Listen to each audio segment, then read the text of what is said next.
Thieves are finding their way to hack their way into your homes and cost you big time. It's called ransomware, and the FBI says criminals are stealing hundreds of millions of dollars from families and businesses every year. Investigative reporter Emily Sinovic explains not just how costly, but how dangerous and common this now is. Some of you may have heard of it, but odds are many of you haven't. I had no idea. Never heard of something called ransomware. It sounds like something out of a Jason Bourne movie, but real life? I found out it's not only real, but you really need to know how to protect yourself. Okay, so nobody broke in. But thieves almost got away with Darren Cawthon's TV. Well, it scared her, so she called me. Cawthon's wife was downloading an app on their smart TV in Olathe, when out of nowhere, this pops up. You turn it on, and it looks official.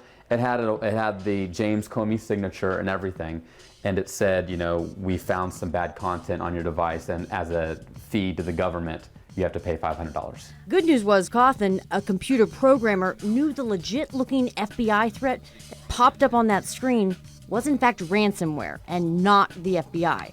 Hackers had found a way to lock up that TV, trying to scare the owner into paying up to get the TV back. Cawthon tried calling the TV manufacturer, but couldn't get help trying to figure out how to unlock that television. In a fit of frustration, he, of course, turned to Twitter. The tweet said, "Family member's TV is bricked by Android malware. LG won't disclose factory reset. Avoid these smart TVs like the plague." Thousands of retweets later, reaching more than 750,000 people, it was clear this hit a nerve. Turns out Cawthon's 4-year-old flat screen is the small potatoes of what the FBI says is a big-time, fast-growing, dangerous threat. It's going to be pretty hard to avoid pretty soon, yeah. That's Tim Helming. He's a Seattle-based cybersecurity specialist helping find ways to protect companies from cyber attacks like ransomware.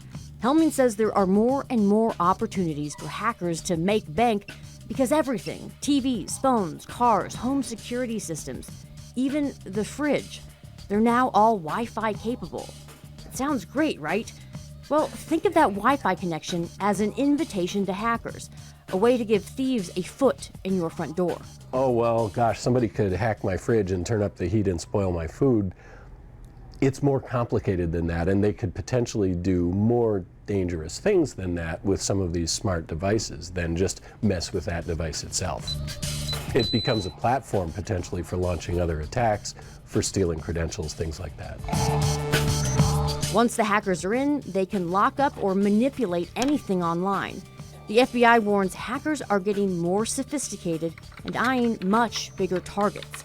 Within just the past year, ransomware hackers hit ritzy hotels, locking out guests, police departments who lost years of records, and hospitals, one of the favorite targets. In March, hacking into 10 D.C. area hospitals. Just a few months later, Hollywood Presbyterian wound up paying thousands of dollars to hackers who then demanded more money.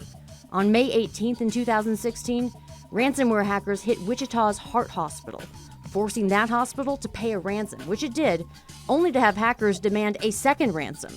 The hospital says patient records were taken, but it did not jeopardize care. So the hackers, they're not going to stop. So should lawmakers step in? Well, right now the estimate is that we'll have 20 billion connected devices in the year 2020. That's Congresswoman Susan Del Bene. She's a representative from Washington State.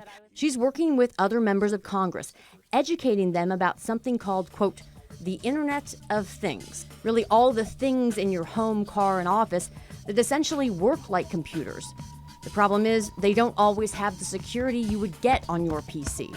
She says policy isn't keeping pace with technology. There's always going to be people out there trying to find a new way to get into information and access information, and so it's going to be a constant challenge. But there are a few things in your control.